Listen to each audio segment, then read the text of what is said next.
I'm here to be an all-time great. You now rocking with the best. Purple yellow, purple yellow, purple yellow, purple yellow. The Lakers repeat back-to-back titles. Welcome to the Big Baby Jonathan Sports Podcast. Oh, he's smoking hot. The latest Laker news.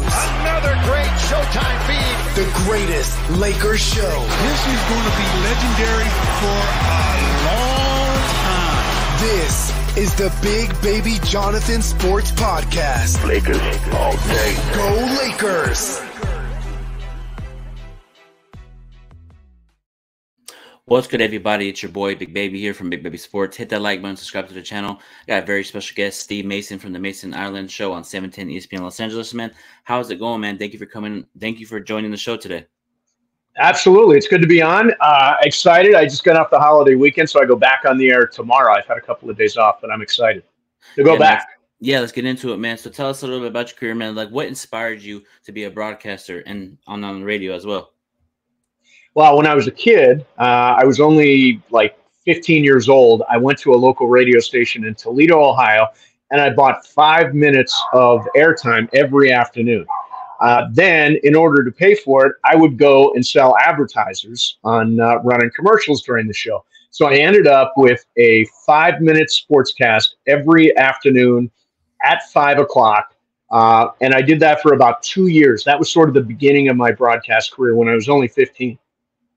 Yeah, I'm doing the same thing as you, but I'm going to a college called High Point where they teach me like radio, editing, and I love what I do, man. I'm very passionate about what I do, and nice. I started this journey in 2016, you know, in the likes of Jeannie Buss, Byron Scott, Ron Artest, Dwight Howard, John Ireland last week, Chris McGee, you know, from Sportsnet, James Worthy. So it's like, and I'm doing also WNBA content as well. So I just talked to Becky Hammond yesterday, Asia Wilson, De'Erica Hamby from the Sparks. So it's like, I love what I do. I'm very passionate about it. I love what I do. You got it rolling, man. You got it rolling. I love that. Yeah, man. Also, too, man, let's dive into the Lakers, man.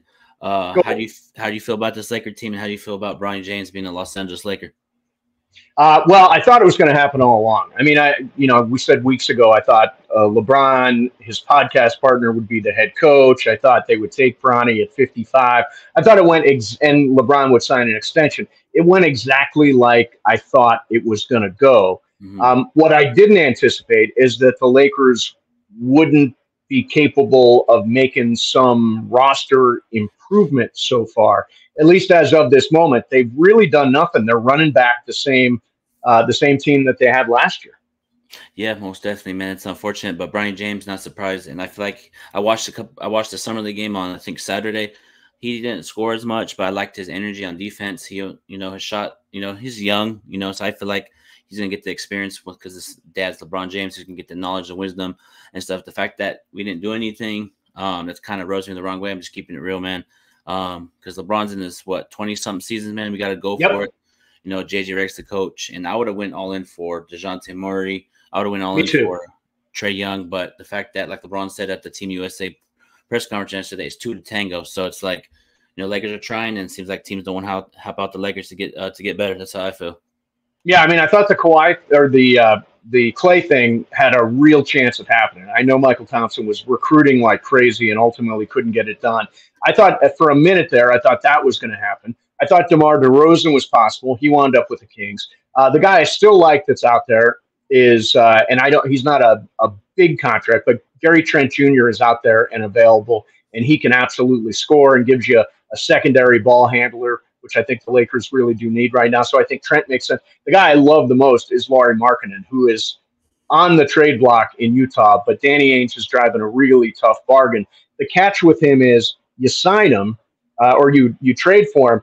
His contract is up after this coming season. So he's either an expiring contract or you extend him for max or near max terms. So you've got to be willing to make that commitment. I would make that commitment for Lauri Markkanen. He's a good floor spacer. He's a really good shooter. He's not a slouch defensively. He's 6'11", adds some rim protection and a big guy to that team. So that's the player I covet. I've not heard any connections except for loose connections on Lauri Markkanen. It sounds like Trent is the guy they're sort of zeroing in on. Yeah, actually would like for Lakers to go after marketing because he's big fella, spread the floor, shoot the three block shots.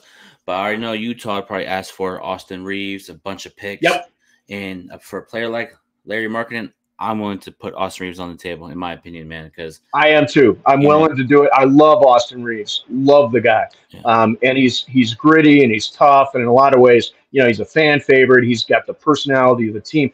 But if you're talking about adding potentially a third legitimate scorer slash star, and maybe somebody that can bridge you from the LeBron era into whatever comes afterwards, I think Markkanen would be great. yeah, he would, man. I think he'll bring defensive energy, and 3-point shooter is really good. And I just feel like Lakers are, even though they're staying pat right now, it's unfortunate. But how did you view last season with Darvin Ham? Like, how did you feel like his tenure with the Lakers was? Was it a failure in your opinion? Well, it was a failure. I mean, he got him to the Western Conference Finals the first year, and then flopped this past season. My question with Darvin Ham is, I don't think he ever got the rotations right. At some point last year, and I read a great piece on this, he sort of lost the team's trust when he put this lineup together with Jared Vanderbilt and Cam Reddish on the same lineup together. The rotations were just off, I think, all year long. I do love JJ Redick. I mean, I sat with JJ Redick. I think that guy is going to be a star as a head coach. He's an intellectual. I think he sees basketball the way LeBron sees basketball. All you got to do is listen to their podcast together, and you can see that they align philosophically on the game. I think he's going to make a huge difference and is worth a few wins to a team that finished 10 or so games over 500 last year. Yeah, and then like you said, Darvin Ham, the rotations. I feel like what lost to the rotations and just not calling timeouts. There's times where Lakers were making a run, and then other team would make a run, and then Darvin Ham wouldn't call a timeout to slow the momentum down. And just I could tell the LeBron AD just didn't always see eye to eye with Darvin Ham. And yeah, and by the time AD said we don't really know what we're doing on both sides of the floor, I was like, well, they're pulling the plug because this is a players' league. LeBron and AD, they lost faith in Darvin Ham, and that's why he's not here anymore. Yeah. Because if they had gone to bat for him, he'd still be the head coach, but they didn't. So, I feel like they pulled the plug on him, and it's a players' league. They decided they wanted to play for somebody else. Yeah, and I feel like JJ, perfect. I like to hire JJ. He knows the game of basketball. He's coached in college by one of the greatest college coaches of all time, and Mike Krzyzewski. So he's going to take what he learned and from his vision to the Lakers. So I feel like it's going to work for the Lakers. Everybody's doubting it, but it's going to work. I feel like it's going to work. I love the move. And again, I sat with a guy. I thought he's smart. He understands the game. He's seen it from a bunch of different angles. He's got, one of the things he said in an interview about 2 years ago, he was talking about, and by the way, I think he's been looking at coaching for a while. This interview was from 2 years ago. And he said one of the things he learned is that you've got to be adaptable. And he said going in, I don't have a system. I'm going to build the system around the talent that I've got, which I really, really like. Then you don't have, square pegs and round holes. You've got a system that's actually designed for those guys on that roster. Yeah, and also he did talk about player development at his press conference. So it's a lot of player development. Austin Reeves, Max Christie, list goes on and on. So it's going to be Dalton Connect. Yeah, Dalton Connect too. So I feel like it's going to be veterans and then young talent this year. So it's going to be a little bit of both. But I really feel like we got to go for that championship. I'm number 18 because Boston won it this year, and I do not, Boston. I can't stand Boston, to be honest. So it's like that from that competitive standpoint, we got to go get number 18 in time, man. Yeah, I don't want to live in a world where Boston is the champion. I just, I don't. I won't swear, but F Boston. Hey, man. F Boston. But yeah, man, just like for you, in your opinion, what is your expectations for this Laker team next season? I think the Lakers have a legit shot at avoiding the play-in tournament and getting into that 6th seed. It would be nice to avoid the play-in tournament. And then it's matchup dependent. I mean, if you look at the Western Conference, Oklahoma City got better. Minnesota is going to get better because Anthony Edwards is going to get better. You look at Dallas adding Clay, they're gonna be a contender, but not a lot of teams in the West have really made huge changes this offseason. So, I still think, in my opinion, Denver, and I know they lost KCP, I think Denver's the team to beat once again. But I do think that the Lakers can get into that 6th slot, and based on matchups, I don't see why they can't dig in a little bit further. Yeah, I feel like the Lakers are going to be honest, until they prove me otherwise, I feel like they are going to be a playing team still in the in-season tournament. You got Oklahoma City improved. They got Caruso, Hartenstein. You got Sacramento. Hartenstein's good, yeah. Phoenix, Minnesota. They have that experience in the playoffs. They went through that experience, so I feel like it's going to be a tough West Conference. But if anybody can get through that tough West Conference, it's LeBron James. He's been through a lot, so I feel like he can bring that to the Lakers even more, man. So it's just very exciting for basketball, Lakers, and I'm just really pumped up for the season. And we're going to dive into Mount Rushmore. Give me your Mount Rushmore of Lakers of all time. You got to have Kareem there. You got to have Magic there. Got to have Kobe there. They are your locks. And I will put it's such a tough call. I will put I'll put Wilt there. I don't think you can go wrong with Wilt. But I think that 4th spot is a real – I feel so strongly about the first 3. That 4th one, I can see Wilt there. I can see – well, you know what? It really should be Jerry West. I take everything back. It should be Jerry West as the 4th. Those are the 4. So it would be Kareem, Magic, Kobe, and Jerry West. Yeah, man. Mine is Kobe, Magic, Jordan, LeBron, and Kareem. The list is good. I like your list too. And we're going to go into some questions from the fans right here. My boy, Lakers All Day Dope asked, do you think Max Christie will have a bright season?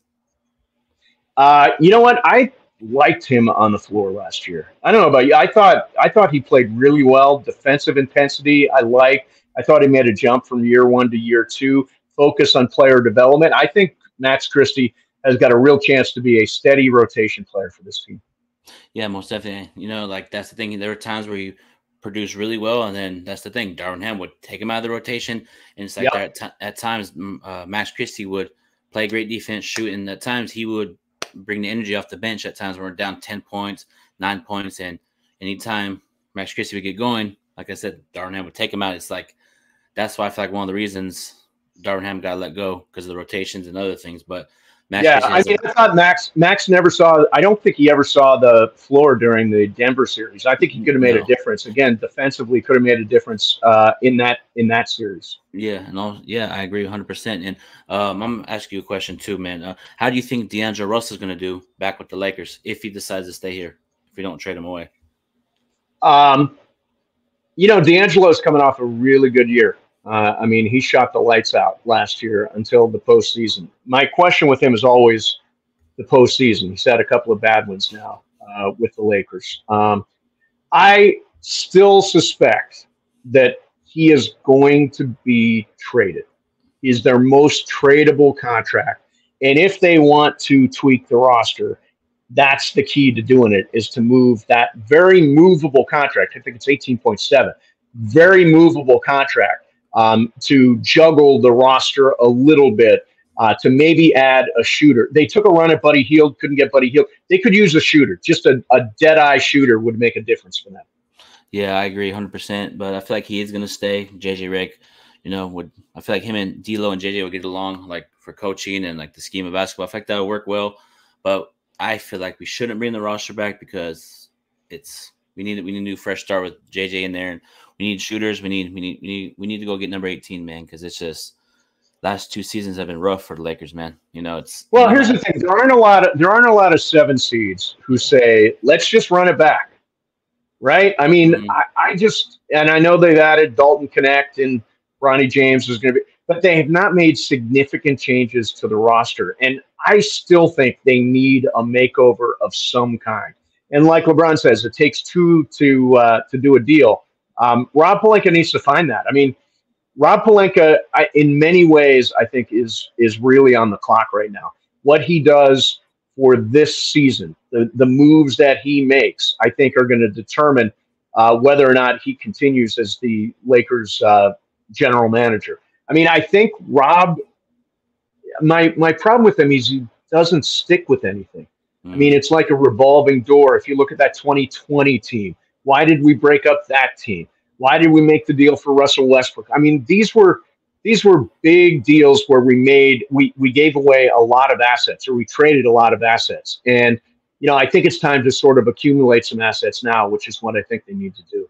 Yeah, most definitely. And also that 2020 championship, I feel like if we would have brought everybody back, I think we would probably repeat it, with the chemistry that we had, Dwight Howard there, JaVale McGee, Kuzma, KCP. We had chemistry. We know what it takes to win. And then once they traded KCP, Kuzma, and I think a couple picks for Westbrook, I'm like, okay, let's make it work. Let's roll. And then it didn't fit.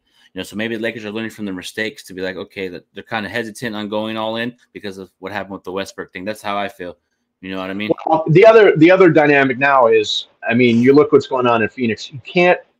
I don't think you can build a team with three superstars. Mm-hmm. I don't think the 3-star idea works anymore in the league because of the really punitive second apron that they talk about with the salary cap. And the Lakers are right up against it. Like LeBron took a couple of million less so that the Lakers could stay out of that second apron, which allows them to package players in a deal if they want to. So it's not even just the money. You lose things like your mid-level exception, your mini mid-level, the ability to make trade. You lose so many things by being in that second apron. It's not that the Lakers are, cheap or unwilling to spend. It's that you don't have flexibility if you're in the second apron. That's why Golden State moved off of Klay Thompson. And again, the 3-star thing, I didn't work in Phoenix. Not a good supporting cast. It may work in Philly.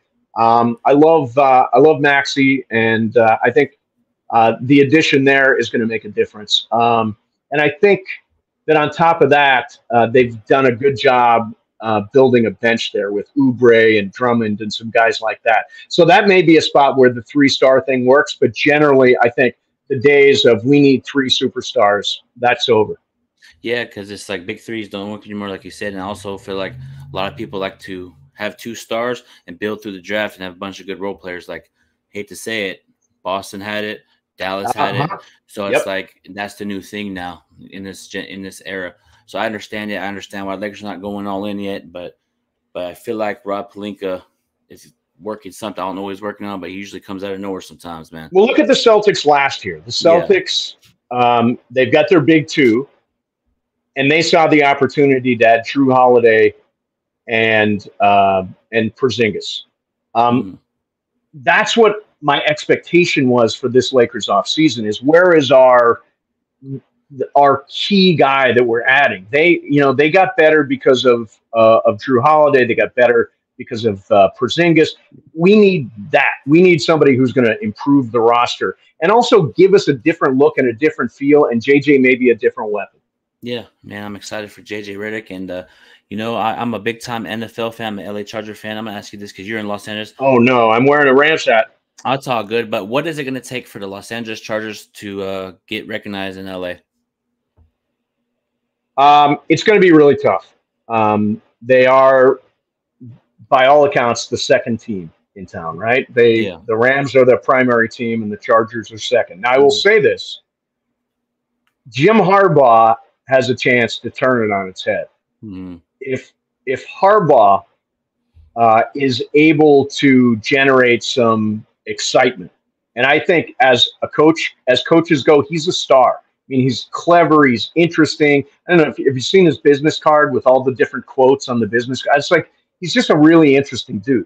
He's got a chance to really put the Chargers on the map, and he's got one of the elite quarterbacks in the NFL, Justin Herbert, who, if they can figure everything else out, has a chance to be among the top couple of quarterbacks in the league. I still think I've got the Chargers 8 to 10 wins.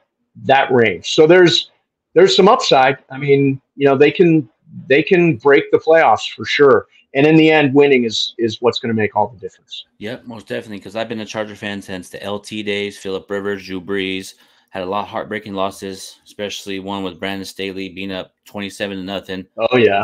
And no reaction because I'm so used to it. But now since Harbaugh's here, I feel a different change and the culture's changing. And I feel like what he did at Michigan, I feel like he's going to bring that same intensity for Michigan, the Chargers. And I know he lost Keenan Allen, Austin Eckler, but we got Derwin James, Khalil Mack, Joey Bosa. And I feel like Jim Harbaugh's going to get the best out of Justin Herbert and stuff. So I'm really excited for them, man, because the Rams, man, I give them credit for winning the Super Bowl, man. Sean McVay and all them did their thing that year. So. Yeah, sure did. I got to be there. It was an unbelievable day. It was an unbelievable season. Actually, this last season for the Rams was an impressive season. To go from where they were at the bye week to a 10-win team. I mean, McVay's got it going. McVay has established a culture. Yeah. Harbaugh needs to lay the foundation for a culture now with the Chargers. And I think he's going to do it. Yeah, most definitely. I'm excited, but it's just like because you got the Lakers, you got USC, UCLA, you got a bunch of LA teams, even the Clippers. It's like the Chargers, anytime like it's LA, I don't hear about the Chargers. So I feel like, to be honest, if the Chargers win a Super Bowl, I think that's will break them through in LA, a Super Bowl. I think it will. I think winning a Super Bowl would change the dynamic. Something short of that, probably status quo. But if they win it all, I think it would make a huge difference. Do you think they can win it all? To be honest, keep it real like I always do on my channel. Probably the first year, no, but probably the second or third year, Jim Hall will get a Super Bowl for the LA Chargers because, look at the Clippers, for example. They have all this great talent every year, and they don't know how, they don't win. And if you don't win in LA, it's like you're irrelevant if you don't win in LA. That's keeping it real. It's just the way it is in this town, man. You're measured by championships. Yeah, by this like championship ring right here. We're all there. You go. I love that. Shout out to Jeannie Buss, by the way, for this. Very nice. Yeah, I saw your show with Jeannie. I thought you were great. She was great on it. It was a great show. Yeah, appreciate it, man. Also, before I get up and out of here, we're gonna do a game of not Mount Rushmore. Describe Kobe Bryant in one word. Aside from the obvious stuff, right? Yeah. Like Mamba is too easy. I would say, how about this word? Tenacious. I mean, that guy was tougher than anybody and was always fighting in those games. I mean, he was a tenacious player. That's the word I would pick, tenacious. Yeah. Speaking of Kobe, man, he'll be missed every day. And I have a story about Kobe. He followed me on Twitter and gave me some words of encouragement. Keep up the great work, big baby. I see what you're doing. Keep it up, man. Proud of you. Screenshotted it every time. I looked at it today before I came up on here live. Oh, that's cool, man. Kobe's greatest player of all time. Amazing. Yep, he motivates me every day. I watch motivation videos about him. Keep going. And never rest in the middle. Always rest at the end. Well, yeah, and you said it. The thing about Kobe, the big message from Kobe is, his mentality. I called it tenacious. We call it the Mamba mentality. Yeah. But it applies to everything in life. Yeah. What you're doing, it applies to. Mm-hmm. What I do for a living, I bring that mentality all the time. No matter what your job is, you can bring that mentality, job, hobby, sport, whatever it is, you can bring that mentality. And I think that's the enduring legacy of Kobe Bryant, is somebody who just refuses to lose. Yeah, man, because Kobe, like you said, man, podcasting is my passion. Every day I want to get better at anything, podcasting, learning to improve on how to interview, script writing. I watch film about myself. I watch film on other podcasters to learn to get better. And that's why I love to Good for you, man. Get better. Learn from a podcast. What can I do to get better? That's what always Kobe talked about, to get better, not always stay the same. Absolutely. To get better and stuff. And putting in the work. That's what you're doing. You're putting in the work like he always did. Yep. Michael Thompson. Describe Michael Thompson in one word. Goofy.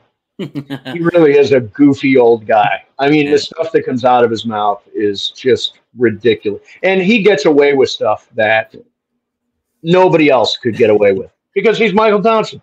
Yeah. And he's quirky. He's weird. He's a very weird man. He's a very weird man. Goofy is a good word for it. Describe John Ireland in one word. professional, which is a really high compliment in our business. There's no higher compliment that can be paid to somebody in broadcasting than he's a pro. John is a pro. He always brings it, and it's stories and insights. And I mean, I learn something from John Ireland all the time. Yeah, most definitely. Describe Chris McGee in one word.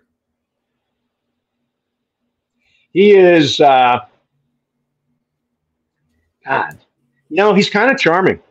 I mean, the thing about Chris McGee is, you can put, no matter where you are, he's such a great guy. He's gregarious. He's charming. He's got a great personality. He's fun to hang with, all that stuff. So I go charming for Chris McGee.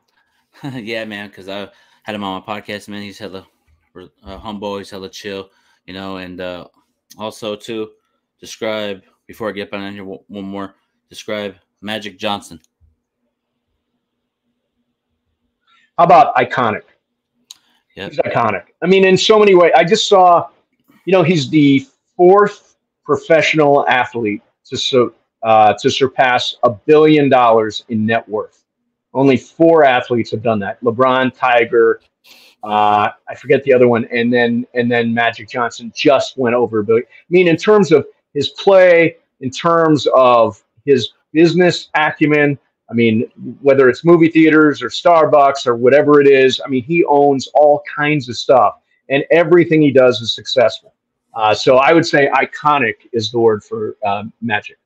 Yeah, iconic, one of the greatest point guards of all time, man. And yeah, Magic Johnson, man. I feel like if he was in today's NBA, he would be killing it with the assists, scoring. He'll be, throwing no-look passes probably to LeBron or Curry. That would be some crazy stuff to see, man. Curry and Magic Johnson, man. But Steve Mason, man, go ahead and plug in your social media so they can go follow you, man. Yeah, you can follow me at Venice Mace on Instagram, Twitter, Facebook, any of the others. I'm all there. I'll always at Venice Mace, Mase. Yeah, man. Thank you so much for coming on. And before I get up, I add you as one of my goals to come on my podcast in 2016. The day that I started my podcast, you were on my list to get you on here. Oh, wow. Well, that's a very nice comment. I'm happy to be able to do it. And I'd love to come back anytime. I really appreciate what you're doing, and you're killing it, man. Yeah, appreciate it, man. Thank you so much. Thank you. Thank you, John.